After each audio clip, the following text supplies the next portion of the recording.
Ini kaitannya dengan persoalan ziarah kubur. Karena mohon maaf ya, di negara kita ini ada segelintir umat Islam. Ya, saya katakan segelintir karena nggak banyak ya.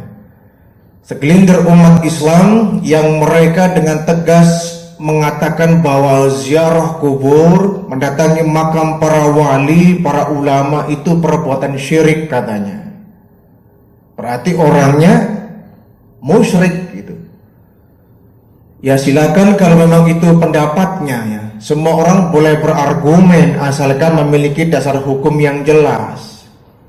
Tapi menganggap bahwa mendatangi kubur, berziarah kubur, mendatangi makam para wali, para kiai itu perbuatan syirik, ya nanti dulu.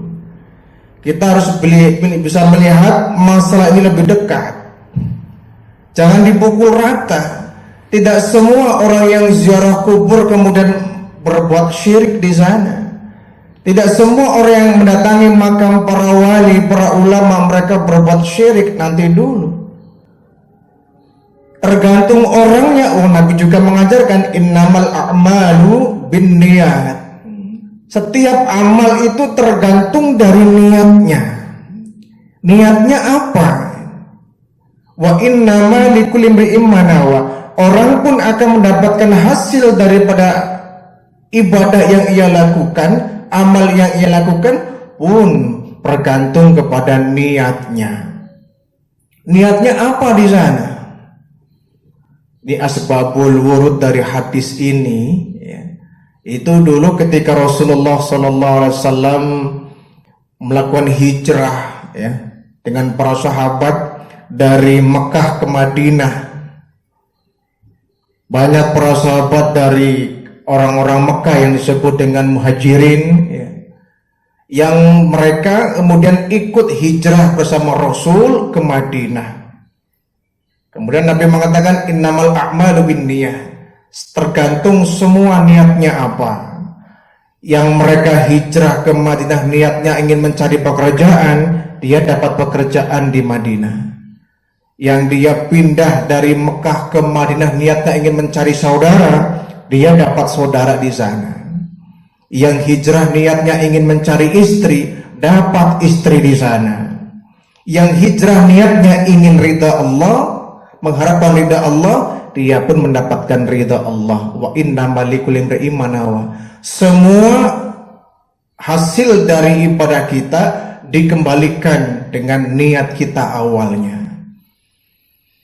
Kita melaksanakan sholatnya, niatnya apa? Allah memberikan balasan tergantung dari niat itu.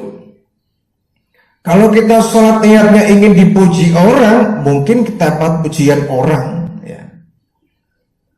Kalau niat kita sholat ingin mendapatkan rahmat dari Allah, pahala dari Allah, ya pasti kita akan mendapatkan pahala dari Allah. Semua amal bergantung dari niatnya. Nah kemudian kalau kita kaitkan dengan orang berziarah kubur, mereka datang ke kubur syirik atau tidak pun tergantung dari niatnya. Niatnya apa di sana? Sebab ya jangankan kita ziarah kubur ya, kita datang berobat ke dokter saja, kalau kita nggak hati-hati menjaga iman, kita bisa tergelincir loh dalam lembah kesyirikan. Kalau kita beranggapan bahwa dokter itu yang menyembuhkan penyakit kita, itu kan sama dengan kita menghalangi Allah. Ya, oleh dokter kita diberikan obat, diberikan resep, apalagi sampai di operasi misalkan ya, dioperasi sampai kita sembuh total, kemudian kita beranggapan bahwa penyakit kita hilang oleh si dokter itu, kita beranggapan bahwa dokter itu yang menyembuhkan kita, namanya kita ngaling-ngalingin Allah, namanya kita menutup-nutupi Allah. Kalau sudah menutupi Allah, kita beranggapan bahwa Allah tidak campur tangan, si dokter itu yang menyembuhkan kita. Nah itu namanya kita sama dengan berbuat syirik. Dokter hanya berusaha mengobati kita, dokter hanya berusaha mengoperasi kita, dokter hanya berusaha memberikan resep kepada kita, memberikan obat ke kita. Urusan sembuh itu bukan sama dokter, Jadi minta sembuhnya jangan sama dokter, mintanya kepada Allah Subhanahu wa taala.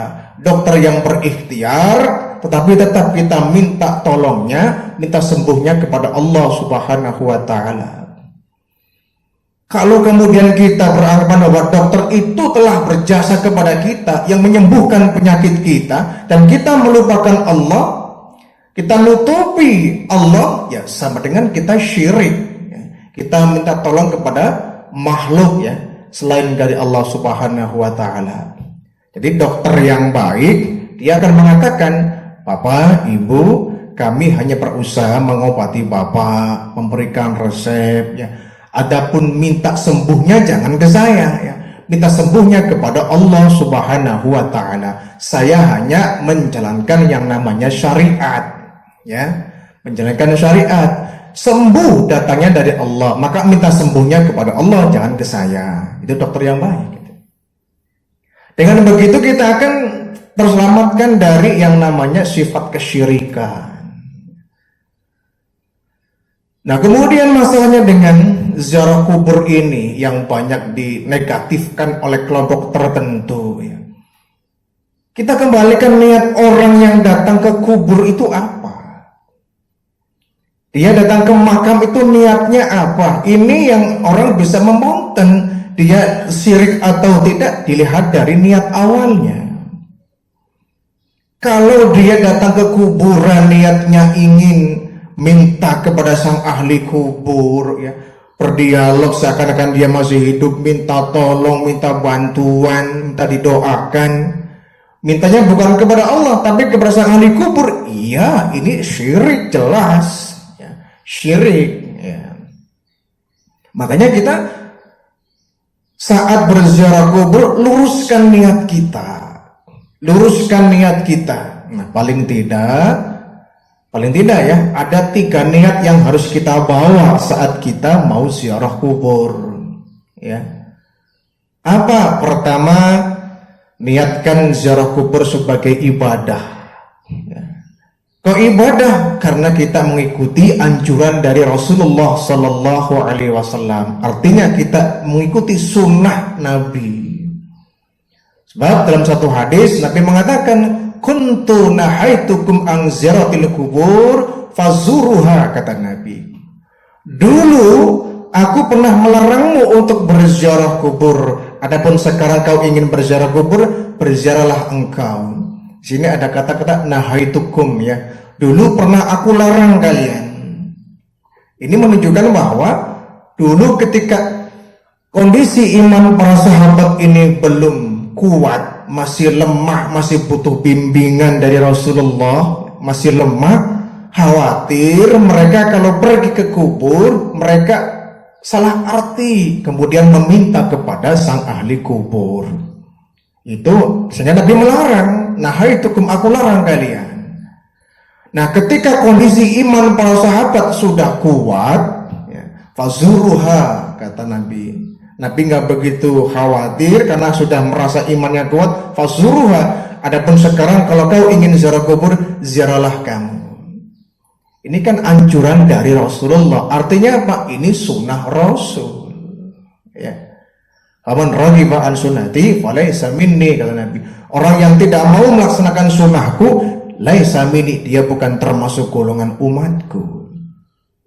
Jadi kita berziarah kubur, niatkan kita ibadah mengikuti sunnah Rasul ya. Karena Rasul tidak melarang, pernah melarang dulu ketika para sahabat imannya sudah kuat. Zaman sekarang pun begitu. Kalau kita kira-kira imannya lemah ya, imannya tidak dalam, imannya tidak kuat ya sebaiknya jangan ke kubur ya. Orang kalau imannya tipis, imannya nggak kuat, khawatir mereka pergi ke kubur ya, akidahnya tergelincir, kemudian dia minta kepada sang ahli kubur ya. Nah, adapun orang yang imannya kuat, akidahnya hebat, tauhidnya mantap, dia berziarah kubur insya Allah aman. Dia menyadari bahwa dia ke kubur itu mintanya kepada Allah ya. Jadi bukan cuma para sahabat, yang zaman kita pun sama ya. Kira-kira kalau orang yang akidahnya nggak bagus-bagus amat ya, imannya nggak kuat-kuat amat, ini yang berbahaya. Khawatir mereka salah kaprah, salah menilai, salah amalan. Kalau mereka sudah berangkat ke kubur untuk berziarah dengan niat yang salah, saya yakin di sana amalannya pun amalan yang salah. Yang ia lakukan juga di sana pasti salah itu. Ya. Pasti salah, yang dibaca apa ya. Kemudian di sana dia ngapain? Bukannya mendoakan, malah kita meminta kepada sang ahli kubur. Yang ini bisa menyebabkan orang kepada syirik ya. Satu. Yang kedua, dan ini niat utama kita, yakni mendoakan orang-orang yang ada di dalam kubur, terutama kalau dia seorang anak, dia datang ke makam orang tuanya, mendoakan orang tuanya yang sudah ada di alam barzah. Ya, sebab anak yang soleh ini tandanya apa? Tandanya dia selalu mendoakan orang tuanya, baik ketika orang tuanya masih hidup ataupun ketika orang tuanya sudah meninggal dunia. Ya, dan ini termasuk amal yang tidak akan terputus. Waladun saleh yad'u lahu. Anak yang saleh dan mendoakan kedua orang tuanya, ini termasuk 3 amalan yang tidak akan terputus, kata Nabi. Jadi kewajiban seorang anak untuk berbakti kepada orang tua itu bukan ketika orang tuanya masih hidup saja. Pun ketika orang tuanya sudah meninggal dunia, kewajiban berbakti seorang anak kepada orang tua tidak sampai terputus. Caranya bagaimana? Di antaranya kita berziarah kubur, mendoakan mereka orang tua kita yang ada di kubur. Doakan nggak harus di kubur, Pak. Kita kan boleh di rumah, boleh di masjid. Betul, betul sekali. Allah berhak untuk menerima doa hambanya dimanapun tempatnya. Kalau tidak ada batasan orang berdoa, artinya berdoa di kuburan pun boleh. Oh, nggak ada larangan. Oh, kita mau masuk kamar kecil aja kita berdoa. Keluar kita dari kamar kecil, dari WC kita berdoa. WC kan tempat nggak bagus. Kita dianjurkan masuk dalamnya kita berdoa. Jadi kita mendoakan orang yang ada di dalam kubur. Sebab kata Nabi apa? Mal mayyiti illa kal gharik ya. Mal mayyitu fil qabrihi illa kal gharikil ghawas. Orang yang meninggal di alam kubur itu seperti orang yang tenggelam. Kal gharikil ghawas. Orang yang meninggal dunia itu seperti orang yang tenggelam. Maksudnya apa? Coba orang yang tenggelam ya, tenggelam di laut, tenggelam di sungai, tenggelam di sumur, di danau. Orang yang tenggelam kira-kira mereka tuh teriak-teriak atau mereka diam saja? Ada nggak kira-kira orang yang tenggelam kemudian dia anteng saja, diam aja nggak minta tolong? Rasanya nggak ada ya. Biarpun nggak ada orang dia tetap teriak. Biarpun di situ ada anak kecil tetap diteriakin minta tolong. Orang yang terjebur di air itu pasti dia minta tolong, dia histeris, dia teriak-teriak. Itulah kata Nabi gambaran seorang yang ada di alam kubur. Mereka minta tolong yang dulu da'watan talhukuhu min ibnihi au ahihi au sodokilahu.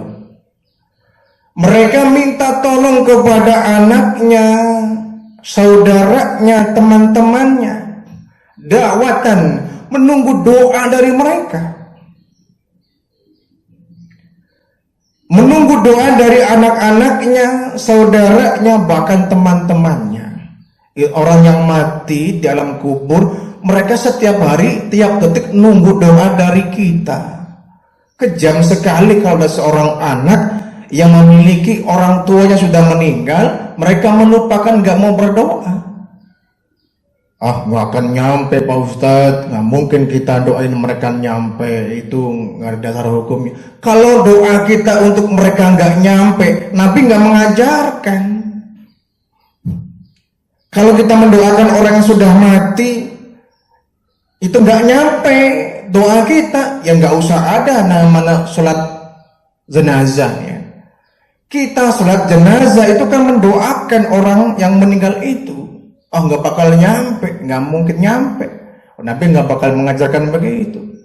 Kalau doa orang yang sudah meninggal, yang masih hidup kepada orang yang meninggal itu nggak nyampe, Nabi nggak akan mengatakan bahwa anak yang soleh yang mendoakan orang tuanya. Nggak akan ada hadis begitu. Ya. Jadi mendoakan orang tua kepada orang yang sudah meninggal, nyampe atau tidak itu urusan Allah. Bukan kita ributkan.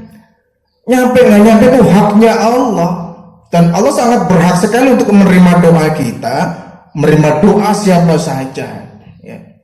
Jadi kita jangan terlalu pendek pikirnya, nggak bakal nyampe, bukan urusan kita. Yang penting kita doakan mereka, orang tua kita, sahabat kita, saudara kita, tetangga kita ya, leluhur kita doakan mereka. Kenapa? Mereka nunggu doa kita. Yang dulu da'watan talhuquhu min ibnihi, mereka menunggu doa dari anak-anaknya, au akhihi, atau saudara-saudaranya, au sadiqullahu, dan teman-temannya. Jadi kita ini yang masih hidup ditunggu setiap hari oleh mereka yang ada dalam kubur. Mereka teriak-teriak seperti orang tenggelam, minta tolong. Ketika kita mendoakan mereka, kirim doa kepada mereka, itu jauh lebih berarti bagi mereka ketimbang dunia dan isinya. Kalau orang datang ke kubur mendoakan sang ahli kubur, terus dari sisi mananya kemudian dikatakan syirik? Ya, dari sisi mana yang kemudian dikatakan syirik? Kalau kita mendoakan orang tua, betul, mendoakan orang tua itu nggak mesti di kuburan, benar memang. Kita kirim doa boleh di rumah, boleh di masjid, boleh dimanapun, iya. Kalau boleh dimanapun, kenapa di kuburan dilarang? Ya saya setuju kalau kemudian orang dilarang sholat di kuburan, iya. Ya kita setuju. Kenapa? Di kuburan itu kadang-kadang tempatnya kotor. Ya, tempatnya kotor, banyak najisnya, banyak kotorannya, sehingga kita nggak boleh kemudian di sana kita untuk sholat. Saya pun setuju kalau makam itu tidak boleh dijadikan tempat sholat atau masjid, setuju. Kita harus membedakan mana tempat pemakaman, mana tempat ibadah. Ya. Tetapi kalau kemudian kita datang ke makam ya, orang tua kita, saudara kita membawa buku Yasin, itu nggak boleh. Ya dari mana dasar hukumnya? Membaca Al-Quran itu nggak terbatasi oleh tempat, oleh waktu juga. Ya. Asalkan kita tempatnya bersih, kitanya pun punya wudhu, baca Al-Quran dimanapun boleh. Di masjid boleh, di rumah boleh, di kantor boleh, di lapangan boleh, dimanapun boleh. Termasuk di kuburan juga boleh, asalkan tempatnya bersih dan layak. Di mana letak syiriknya? Tidak ada. Dan yang ketiga, kita berziarah kubur itu apa? Untuk nasihat buat kita mengingat akan kematian. Aksiru hadimul ladzat, kata Nabi, perbanyaklah kalian mengingat pemutus kelezatan. Sahabat bertanya, "Wa hadimul ladzat ya Rasul?" Ya Rasul, apa yang kau maksud dengan pemutus kelezatan? Nabi menjawab, al-mautu, al-mautu, al-mautu, 3 kali. Mati, mati, mati. Aksiru, kata Nabi, perbanyaklah kau, ya. Perbanyaklah kau hadimul ladzat, pemutus dari kelezatan dunia, yaitu kematian. Artinya kita disuruh selalu mengingat kepada mati. Wa kafa bil mauti wa'idhan. Cukuplah dengan kita mengingat kematian, itu menjadi sebuah nasihat bagi kita. Ketika kita berada di depan pusara kubur itu kan kita mesti merenung ya, di samping kita berdoa kepada Allah untuk sang ahli kubur itu, kita pun dianjurkan oleh Nabi untuk merenung, bukan melamun, merenung bahwa kita akan seperti ini. Ini teman saya dulu ya, beberapa hari yang lalu masih ada, minggu yang lalu masih ngobrol dengan saya, bahkan kemarin pun masih bercanda dengan saya. Hari ini kau terbaring di pusara ini. Iya, hari ini kamu, mungkin saya minggu depan, mungkin saya bulan depan, mungkin saya tahun depan, tapi yang pasti saya akan nyusul kamu. Ini kan nasihat. Orang yang berziarah kubur itu mengingat kita kepada kematian, bahwa kita pun akan seperti itu. Makanya kita kalau masuk ke area makam, area kuburan, kita dianjurkan mengucapkan salam. Assalamualaikum ya ahlal kubur wa inna insyaallah bikum lahikun. Keselamatan untukmu wahai para ahli kubur, dan kami yang masih hidup pasti akan nyusul kamu. Mengingat kepada kematian. Loh Pak, ngapain kita memberikan salam kepada orang yang ahli kubur dan mereka nggak bakal menjawab? Ya bukan masalah mereka yang jawab atau tidaknya. Yang penting etika kita masuk makam ke pekuburan, kita mengucapkan salam kepada mereka. Lagian kalau dijawab kan masalah. Assalamualaikum, waalaikumsalam, kaget kita. Ya. Nggak perlu nunggu dijawab. Karena salam itu kan ada 3 yang tidak boleh dijawab ya. Pertama, salamnya orang sholat ya, itu nggak boleh dijawab dan nggak perlu dijawab. Biarpun yang jadi imam itu pejabat tinggi, ulama, kiai, ketika dia jadi imam atau beliau sedang sholat, assalamualaikum, kita nggak waalaikumsalam, nggak boleh. Karena salamnya dia bukan salam untuk orang lain, tapi sebagai penutup sholatnya. Tidak boleh dijawab. Walaupun menjawab salam itu hukumnya wajib. Ya. Yang kedua, ada salam yang tidak perlu dijawab. Apa? Salamnya orang yang masuk ke makam. Assalamualaikum. Kita yang sama-sama ada di situ tidak perlu menjawab. Kenapa? Salam yang ia lemparkan itu bukan untuk yang masih hidup.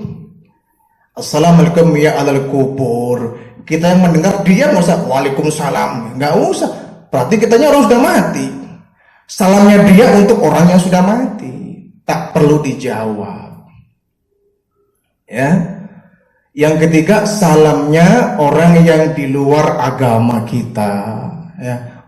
Salamnya orang yang akidahnya nggak seakidah dengan kita, non muslim, mereka menyampaikan salam, assalamualaikum. Kita nggak boleh menjawab waalaikumsalam warahmatullah, itu nggak boleh. Kenapa?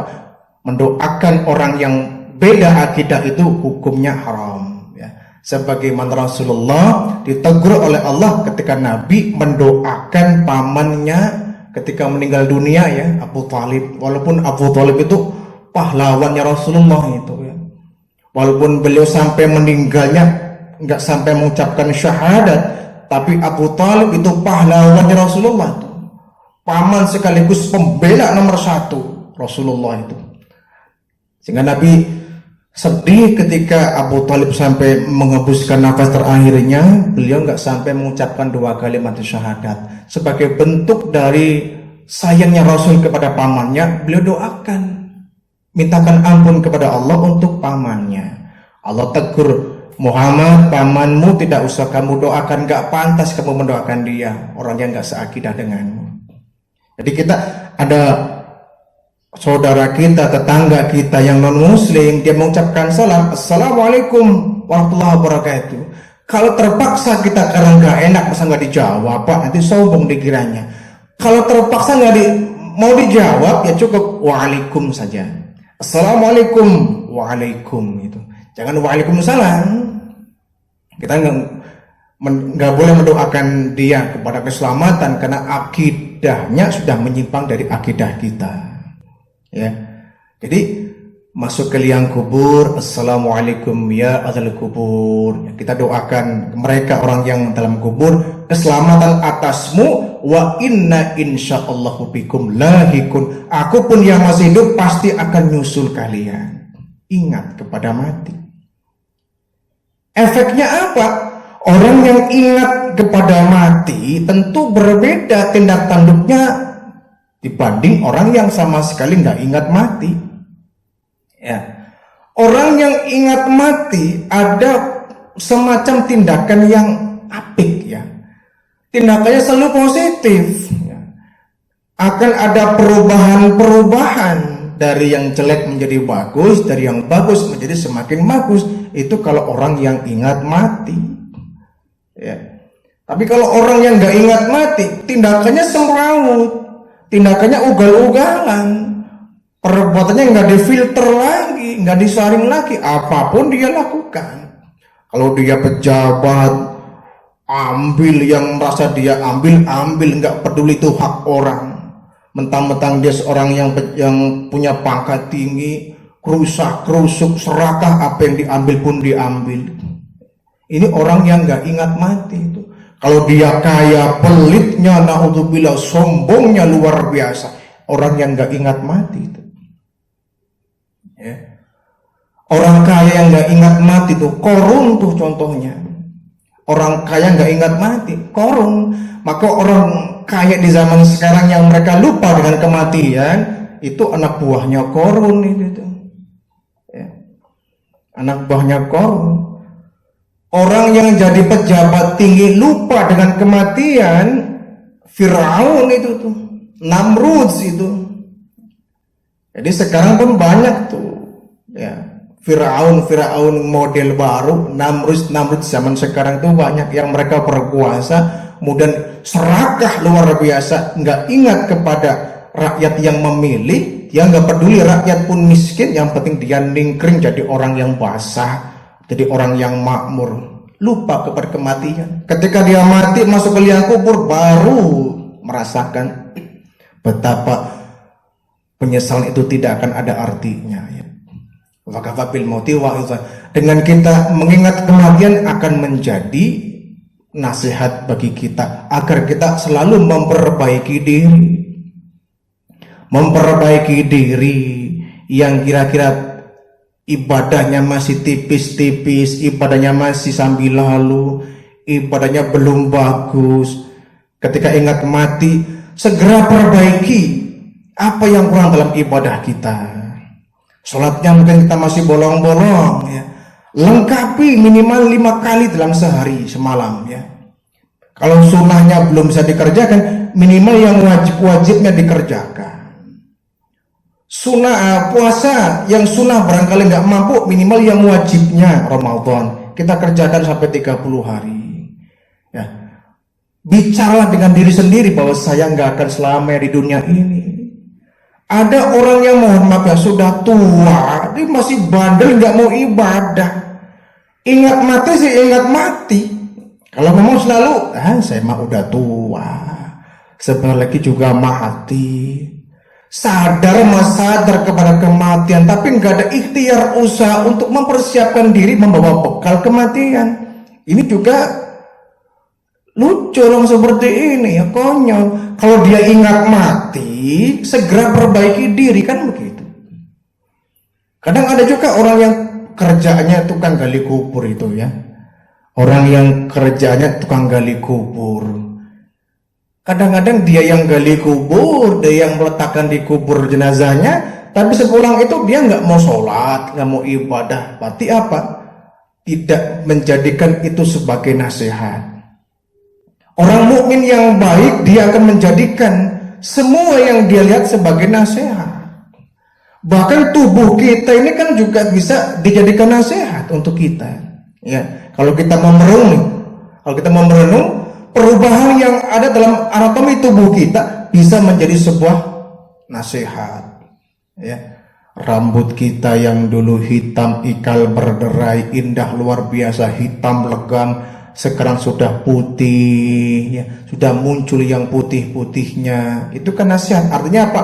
Umur kita sudah tidak muda lagi. Nasihat. Kenapa ubanku jadi warna putih? Ingat bahwa kita akan dibungkus kain warna putih ini. Diingatkan oleh Allah melalui warna uban. Itu nasihat bagi kita. Ketika mata sudah kabur, ketika pendengaran sudah ngaur, ketika kulit sudah mulai kendur, ketika makan pun hanya kuat makan sama bubur, artinya sebentar lagi akan dibawa ke liang kubur. Itu kan nasihat. Ya. Dulu waktu masih muda, orang kalau ngomong dari jarak jauh kita bisa peka dengar betul tuh. Sekarang jangankan jarak jauh, jarak dekat pun orang ngobrol kita ongko-ongko saja, kita santai aja, nggak dengar apa yang dia katakan. Ya. Itu nasihat bahwa kita nggak muda lagi, umur kita akan segera berakhir. Itu kan nasihat. Kalau orang sudah sepuh, sudah tua, masih bandel, nggak mau ibadah, berarti dia nggak menjadikan apa yang dia lihat, apa yang dia rasakan sebagai nasihat. Hidupnya polos itu. Kita nikmat yang ada dalam tubuh kita berkurang, itu menjadi buah nasihat bahwa artinya kita akan segera meninggalkan dunia ini. Itu nasihat. Perbanyak, kata Nabi, aksiru hadimul ladzat, perbanyaklah engkau mengingat sesuatu, ya, di mana terlepas semua kelezatan dunia, yaitu kematian. Kalau kemudian ini kita jadikan sebagai tujuan kita berziarah kubur, kan bisa kita pertanyakan di mana letak musyriknya, di mana letak menyimpangnya, di mana letak bertentangan dengan akidahnya, di mana letak syiriknya. Ya. Kita untuk mengingat kematian, bahkan ketika kita bertakziah kepada saudara kita, tetangga kita, teman kita, orang tua kita, ketika kita memandikan dia, kita mengkafankan dia, menyolatkan dia, mengusung dia ke liang kubur, itu mestinya harus jadi sebuah nasihat bahwa kita pun akan begitu nanti. Persoalannya hanya waktu. Sehingga Nabi mengatakan orang yang paling cerdas itu orang yang selalu ingat kepada mati. Dan kemudian bukan cuma itu, dengan ingat dia kepada kematian, banyak yang ia rubah dalam dirinya. Ibadahnya semakin mantap, salatnya semakin hebat, sedekahnya semakin ikhlas, puasanya semakin